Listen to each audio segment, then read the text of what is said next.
Good morning, Radhe Radhe friends. कैसे हो आप सभी। वीडियो अच्छी लगे तो लाइक कमेंट ज़रूर करें। तो यहाँ पे चलिए जगत भैया की बात कर लेते हैं। शादी से वापस आ गए हैं और इनके मम्मी के ऊपर जो इल्ज़ाम लगे थे उस पर तो इन्होंने खुल के नहीं बोले, लेकिन हाँ किसी रिएक्शन वालों को टारगेट किया था कि वहाँ भगवान के घर में गए हैं फिर भी चैन नहीं है। तो आप समझ सकते हो कि किस रिएक्शन वाले को टारगेट कर रहे थे और इनको लग रहा था कि शायद उन्होंने ही ऐसा कुछ कराया है, पोस्ट वगैरह कराया है। तो वो पोस्ट आया, उसके बाद इनकी बेटी का यानी आंटी जी की बेटी का पोस्ट आया। उसके बाद कुछ देर बाद वो चैनल डिलीट हो गया, वो पोस्ट भी डिलीट हो गई, जबकि वो चैनल दावा कर रहा था कि शाम को मैं रिकॉर्डिंग डालूंगी, ऐसा कुछ। तो मेरे कहने का मतलब है या तो हिम्मत हो तभी पोस्ट डाला करिए। अगर किसी के बारे में अगर आपको सच्चाई पता है, सच मालूम है, आपके पास पुख्ता सबूत है, तब आप दावे करिए।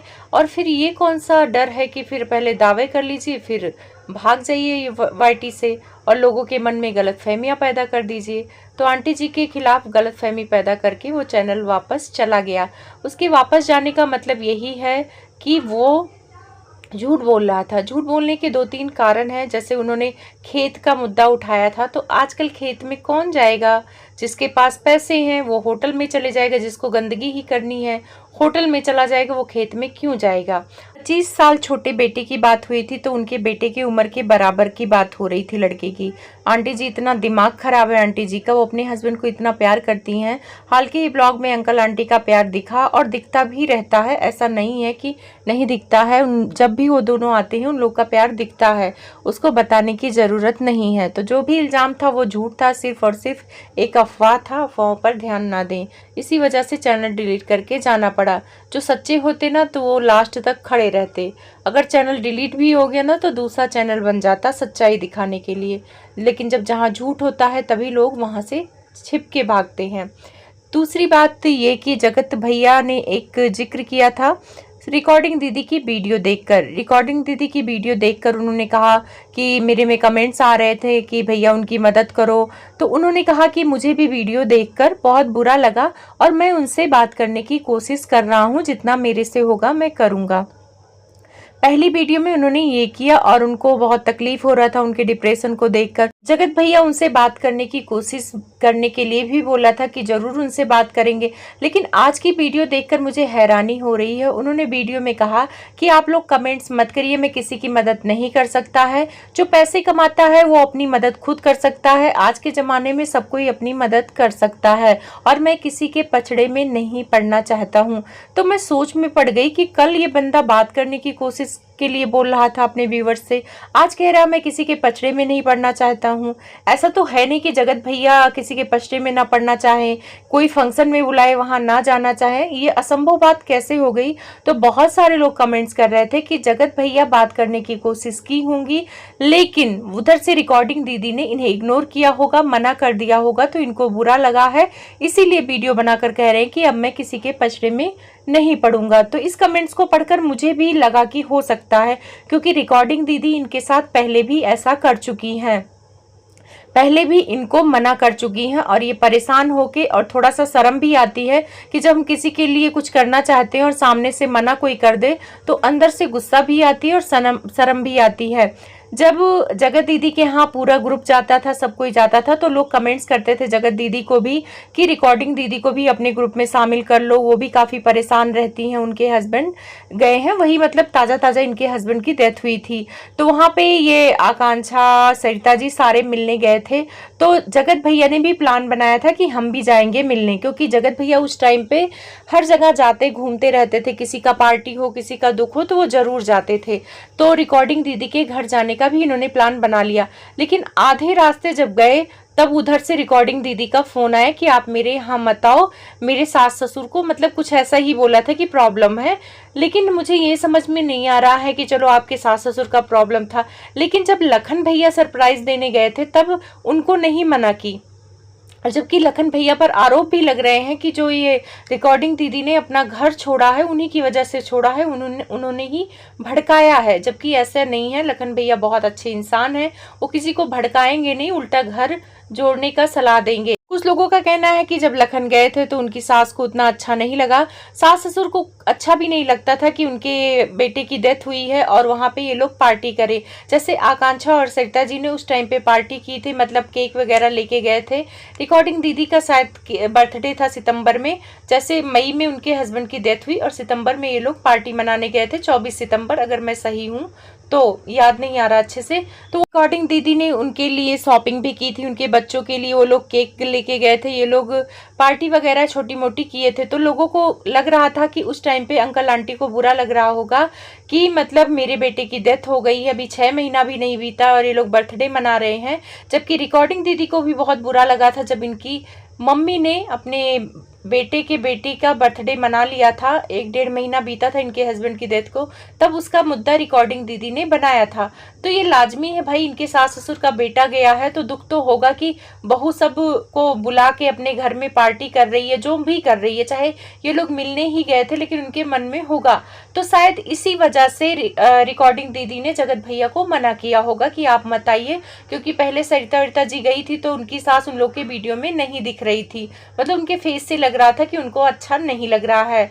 अब लोगों का कहना है कि उस टाइम पे जैसे स्टैंड ले लिया था जगत भैया से, अगर लखन का आना उनके सास ससुर को नहीं अच्छा लगता था तो मना भी कर सकती थी। वैसे उनके सास ससुर ने अपने मुंह से नहीं बोला कि उनको किसी का आना बुरा लगता है, लोग कमेंट के माध्यम से यही बोल रहे हैं कि शायद लखन के आने के बाद से ही रिकॉर्डिंग दीदी ने फैसला लिया और बाहर जाने का। तो किसी के आने जाने से कोई फैसला नहीं लेगा, और लखन क्यों कहने जाएंगे कि मतलब तुम बाहर चली जाओ, तुम अपना घर परिवार छोड़ दो। तो ये सारी चीज़ें ना लोगों का मन में चल रहा था और लोग कमेंट्स कर रहे थे, लेकिन रिकॉर्डिंग दीदी ने कभी आके सामने से लखन भैया का सपोर्ट नहीं किया कि नहीं उनके कहने की वजह से मैं बाहर नहीं आई, क्योंकि जब ये घर से निकली थी तो लखन के यहाँ पे भी 2-3 दिन ये लोग रहे थे, बाकी घूम फिर रहे थे, इंजॉय कर रहे थे।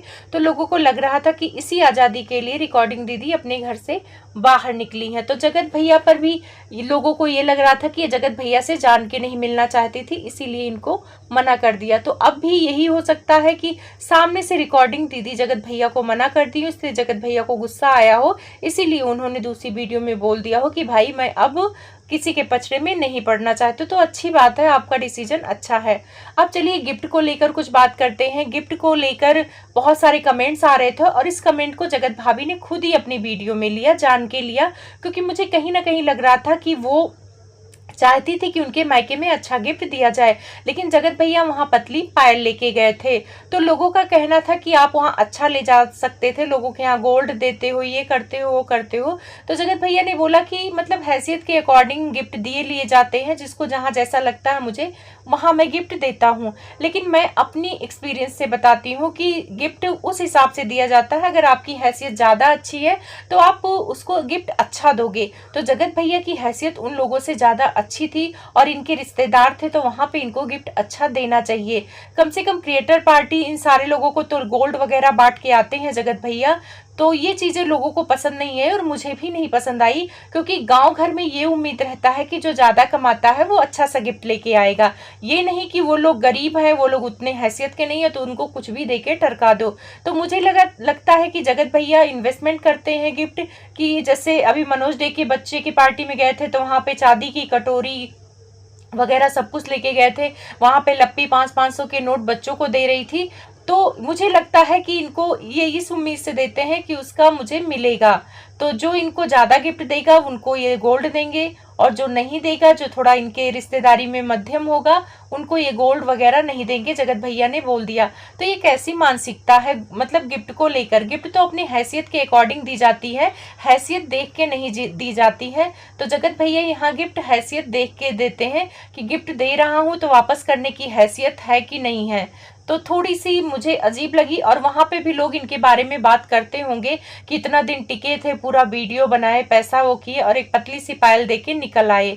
तो ये बात जगत भाभी को सोचना चाहिए कि भाई अपने परिवार में देने से अच्छा देने से खुशी होती है, ना कि हैसियत देखी जाती है। और जगत भाभी क्या किसी को देंगी, वो तो खुद इतनी कंजूस है, 1 ग्राम बेसन का हलवा अपने पति को बनाकर खिलाती हैं, देवर वगैरह को नहीं देती हैं।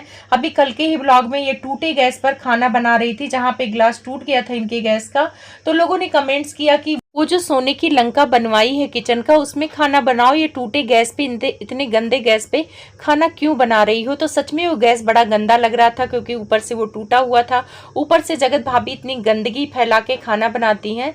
खाना बनाने से पहले साफ सफाई कर लो, क्योंकि आपको कैमरे में दिखाना होता है। जैसे चेहरे का लीपा पोती कर लेती हो जगत भाभी, बिना लिपस्टिक के नहीं आती हो, क्योंकि आपको भी पता है वो काले काले ओठ देख के सबका मन खराब होगा, क्योंकि ओठ आपके बहुत काले हैं लिपस्टिक लगा लगा के। तो जैसे चेहरे की लिपाई पुताई करके कैमरे के सामने आते हो, ऐसे किचन की भी साफ सफाई करके आया करो। और 1 ग्राम बेसन का हलवा प्लीज मत दिखाइए, बहुत गलत गलत लोग कमेंट्स करते हैं और आपके कंजूसी का पता चलता है। मायके में भी ये बच्चे आए हुए थे, उनको 10-10 रुपया दे रही थी जगत भाभी। मतलब क्रिएटर पार्टी में जाती हैं या क्रिएटर लोगों से मिलती हैं तो 500-500 के नोट, और अपने मायके में 10-10 रुपए की दे के आती हैं। तो सोचो जगत भाभी का दिल कितना बड़ा है। इंसान अपने मायके के लिए करता है, मायके के बच्चों के लिए करता है। जो दूर दराज के लोग हैं वो काम नहीं आएंगे, आपका मायका ही काम आएगा। जब आपका पति कैरेक्टरलेस होके घूम रहा था तो आपका मायका, आपके माँ बाप ही आके खड़े हुए थे, झाड़ू पोछा तक करते थे बेचारे। तो कम से कम उनका तो ध्यान रखो, उनकी तो इज्जत करो। लेकिन इन लोगों का अलग ही चलता है। और जगत भैया जगत भाभी का तो मुझे कुछ समझ में ही नहीं आता है। नहीं इनका प्यार समझ में आता है, नहीं इनका गुस्सा समझ में आता है। प्यार चाहे जितना ये दिखा लें, वो प्यार लगता ही नहीं है। अभी एक ब्लॉग डाला था जिसमें ये डोसा खा रहे थे, रील बना के उसको डाला था फेसबुक पर। तो ऐसे लग रहा था लप्पी को कि अभी ये मुझको खिलाएंगे, लेकिन जगत भैया खुद खा लेते हैं। और लप्पी शर्म से, मतलब होता है ना कि जब उम्मीद करो और ना मिले, तो वहां पे लोग कमेंट्स कर रहे थे कि बेचारा प्यार दिखा दिखा के अब मन भर गया है, अब ये अपने असली रूप में आ गए हैं। और ऐसा लग रहा है कि लप्पी भाभी को ये झेलते हैं, मतलब अंदर से कोई प्यार नहीं है। तो पता नहीं इनका प्यार क्या है क्या नहीं है, मुझे उससे नहीं लेना देना है। पर जो दिखता है वही लोग बोलते हैं, तो आप लोगों तक शेयर कर देती हूँ। रही बात प्यार, तो प्यार बेडरूम की चीज़ है, घर के अंदर की चीज़ है, पब्लिक में दिखाने की चीज़ नहीं।